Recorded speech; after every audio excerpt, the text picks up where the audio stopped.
Hello guys, আজকে চলে আসছি আমরা পাকুটিয়া জমিদার বাড়ি দেখার জন্য। আর পাকুটিয়া জমিদার বাড়িটি অসম্ভব সুন্দর একটি জমিদার বাড়ি। আর এই জমিদার বাড়িটি সম্পর্কে বিস্তারিত তথ্য আমরা যতটুক পারি আপনাদের মাঝে তুলে ধরবো এবং কিভাবে আসবেন সেটাও বলবো। আর এখানে এসে আমাদের সাথে অদ্ভুত একটা কাণ্ড হয়েছে, সেটাও আপনাদের মাঝে শেয়ার করব এই ভিডিওতে।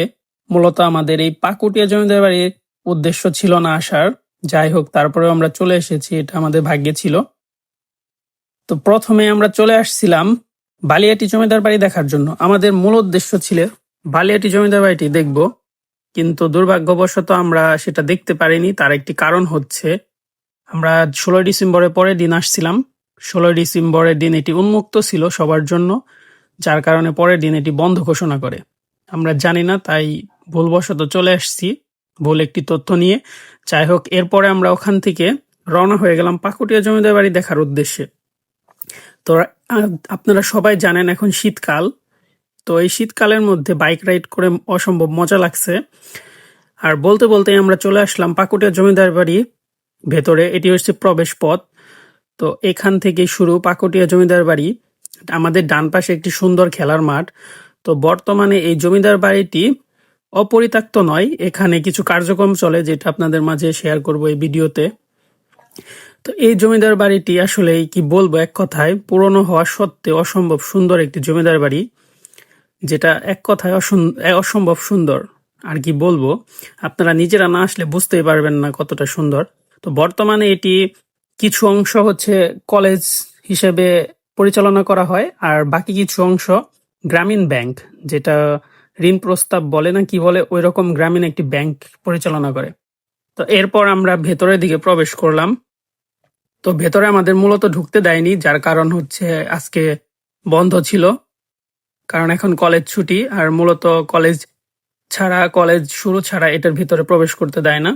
যাই হোক, আমরা বাহিরের পরিবেশটা দেখতেছি এবং আপনাদের মাঝে বাইরের পরিবেশটা তুলে ধরার চেষ্টা করতেছি।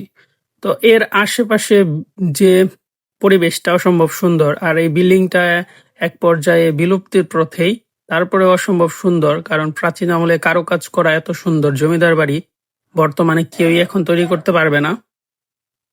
এরপরে আমরা জমিদার বাড়ির পুকুরটি দেখার জন্য চলে আসলাম। তো এখানে এসে আমরা একটু বিশ্রাম নিচ্ছি।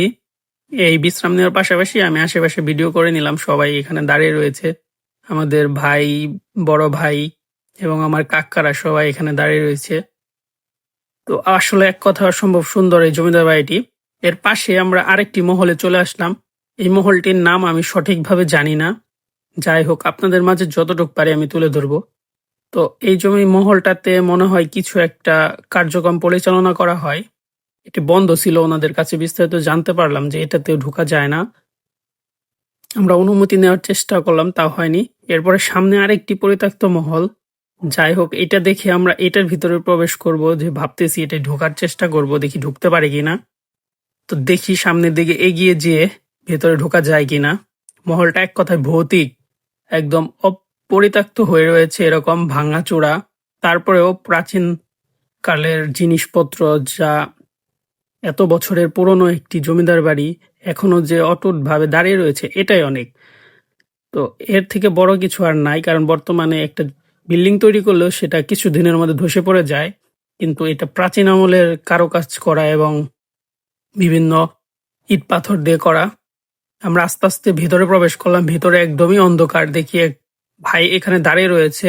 ও না, সে দাঁড়িয়ে রয়ে নাই, পরে আমরা দেখলাম যে সে বাহির থেকে একটি সিনেমেটিক ফটো নিচ্ছে। তো আমরা আর উপরে যাওয়ার চেষ্টা করতেছি, যে উপরে আর কত দূর যাওয়া যায় আমরা দেখব। তারপরে এটার ভেতরে আরো প্রবেশ করে ঢোকা যায় কিনা সেটাও আমরা দেখবো আর আপনাদের মাঝে শেয়ার করব। যাই হোক, এটা আর উপরে যেতে পারিনি, এখানে ছাদটা আটকে দেওয়া আছে, তাই আমরা আর ভেতরেও যাইনি।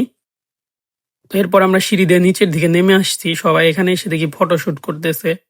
আর ভেতরে এক পরিমাণ আলো নেই বললেই চলে, অন্ধকার, তাই পুরো ক্লিপসটা আপনাদের মাঝে দেইনি। এরপর আস্তে আস্তে আমরা সামনের দিকে গেলাম, দেখি এখানে মানুষজন থাকে, আশেপাশে পরিবেশ দেখা গেল, মনে হয় কেউ থাকে। যাই হোক, এখান থেকে ভিউটা জাস্ট অসম্ভব সুন্দর ছিল, এক কথায় অপরূপ সুন্দর। আপনারা নিজের চোখে না আসলে এগুলা সৌন্দর্যগুলো উপলব্ধি কখনোই করতে পারবেন না। তো আমরা আবার এর অপোজিট ছাদে চলে গেলাম, তো এখানে কিছু পর্যটনরা এসে দেখি ঘুরতেছে। ধীরে ধীরে আর অনেক মানুষ এটি দেখার জন্য চলে আসতেছে। তো যাই হোক, আপনারা যারা মির্জাপুর থেকে আসবেন তারা যারা যে কোনো একটি অটো বা সিএনজি করে সরাসরি চলে আসবেন পাকুটিয়া জমিদার বাড়ি টাঙ্গাইলে। আর অন্যান্য যারা আসবেন তারা গুগল ম্যাপ অনুসরণ করে চলে আসবেন টাঙ্গাইলে পাকুটিয়া জমিদার বাড়ি।